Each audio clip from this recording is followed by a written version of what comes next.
لا یبیع الحاضر للبادی، کسی شہر کا رہنے والا باہر سے آنے والے کا مال فروخت نہ کرے۔ ان فلاں ان فلاں ان فلاں ان فلاں، دوسری روایت آ گئی فلاں سے فلاں سے فلاں سے فلاں سے، چینز آف روایت جو ہے 8-10 حدیث کا درس ہو گیا، دعا مانگ لی، فارغ ہو گئے۔ میں نے کہا مولانا یہ اس روح سے آڑت کا پھر کیا جواز ہے یا ہے جواز؟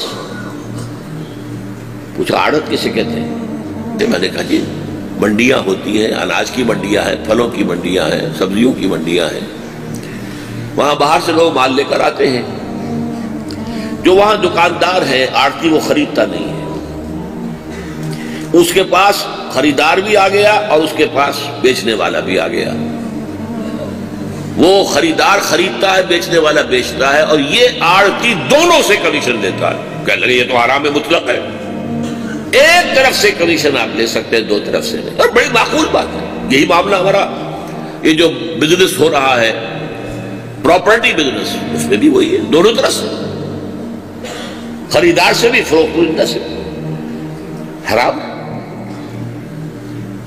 آپ ایک مقدمے میں ایک سائٹ کے وکیل ہو سکتے ہیں، دونوں سائٹ کے وکیل تو آپ نہیں ہو سکتے۔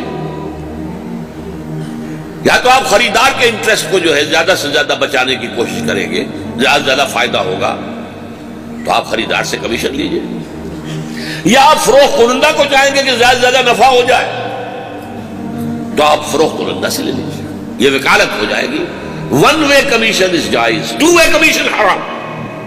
اور منطقی طور بھی آپ سوچ لیجئے کہ ایک مقدمے میں ایک ہی وکیل دونوں طرف سے نہیں ہو سکتا، مدعی سے بھی اور مدعا علیہ سے ہی، دونوں کو کر رہا ہو۔